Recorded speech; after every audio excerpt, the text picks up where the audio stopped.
श्री वल्लभाधीश की जय। अपने माथे बराते सेव्य સ્વરૂપ की જય। આપણા સેવા ક્રમમાં જ્યારે અપરસ કરીને જીવ સેવામાં જાય છે તે સમયે શ્રી અમનાજી શ્રી વલ્લભ વિઠ્ઠલના પદનું ગાન કરીને તે જીવ જાય છે અને એક કીર્તન આપણે ત્યાં નિત્ય ગાન થાય છે। તો પહેલાં કીર્તન શ્રવણ કરીએ અને પછી તેના ભાવને સમજીએ। जय जय श्री वल्लभ प्रभु विठ्ठलेश साथे, निज जन पर करत कृपा धरत हाथ माथे, दोष सब दूर करत भक्ति भाव ही धरत, काज सब सरत सदा गावत गुण गाथे, श्री विठ्ठलेश साथे। काहे को देह दमत साधन करी मूर्ख जन, विद्यमान आनंद तजी चलत क्यों अपाथे, विठ्ठलेश साथे। रसिक चरण सरन सदा रहत है बड़ भागी जन, पुनो करि गोकुलपति अपनो करि गोकुलपति, भरत ताहि बाथे, विठ्ठलेश साथे। जय जय श्री वल्लभ प्रभु विठ्ठलेश साथे।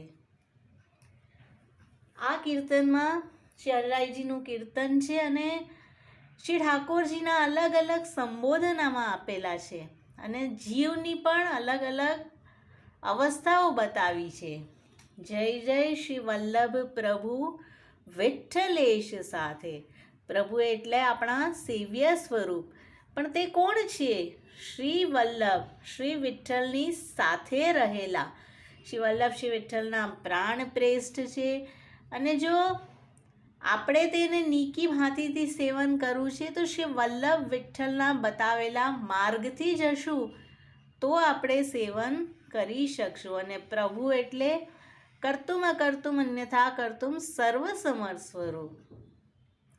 निज जन पर करत कृपा धरत हाथ माथे।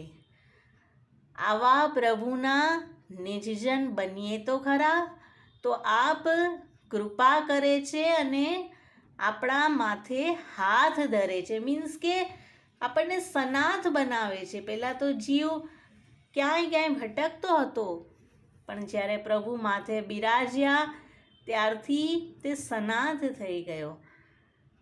આપણે કહીશું નિજજન કઈ રીતે બની? અમે તો અનેક દોષ સહિતના છીએ, તો દોષ સબ દૂર કરત ભક્તિભાવ હિયે ધરત।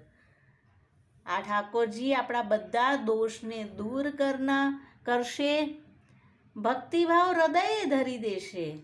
કાજ સબ સરત સદા ગાવત ગુણ ગાથે। અને હે જીવ, તારા બધા કાર્યો પાર પડી જશે। તું કેવલ આ સ્વરૂપનું સેવન કર અને ગાવત ગુણ ગાથે। તારા જીવનમાં જે જે ઘટનાઓ બને છે તેમાં તું શ્રી ઠાકોરજીને યશ આપ કે મારા પ્રભુજીએ આ કરાવ્યું, મારામાં તો કોઈ સામર્થ્ય નહોતી। તો આવા ગુણગાન તું કરતો રહે।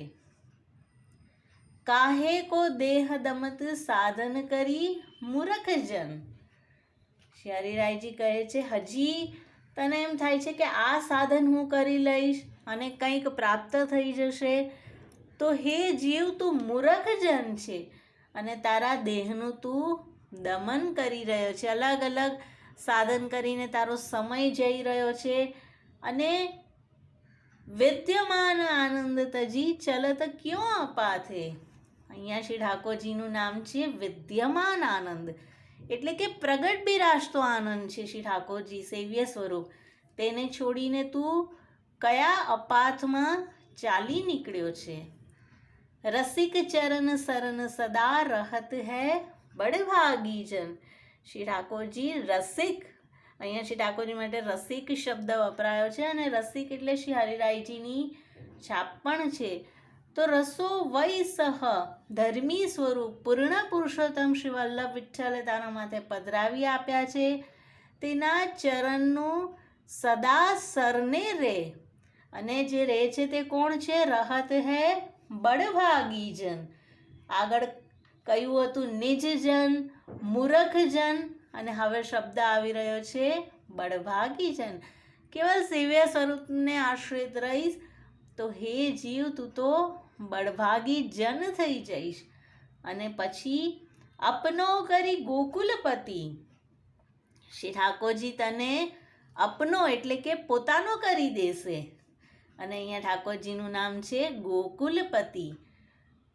સમગ્ર ગોકુલની, સમગ્ર બ્રજની જેણે રક્ષા કરી હતી તેવા શ્રી ઠાકોરજી. ભરત તાહી બાત હે, તે તને હૃદયે લગાડી લેશે અને તને પોતાનો કરી લેશે. વિઠ્ઠલેશ સાથે. તો આ કીર્તનમાં શ્રી ઠાકોરજીના પણ અલગ અલગ સંબોધનો આવી રહ્યા છે અને જીવની પણ અલગ અલગ અવસ્થા આવી રહી છે. તો શ્રી હરિરાયજી કહી રહ્યા છે કે હે જીવ, જ્યારે તારા માથે શ્રી વલ્લભ વિઠ્ઠલે ભરોસો કરીને શ્રી ઠાકોરજીને પધરાવી દીધા છે તો નીકી ભાંતિથી તેનું સેવન કર અને હવે અલગ અલગ સાધનોમાં તારો સમય વ્યર્થ ન કર.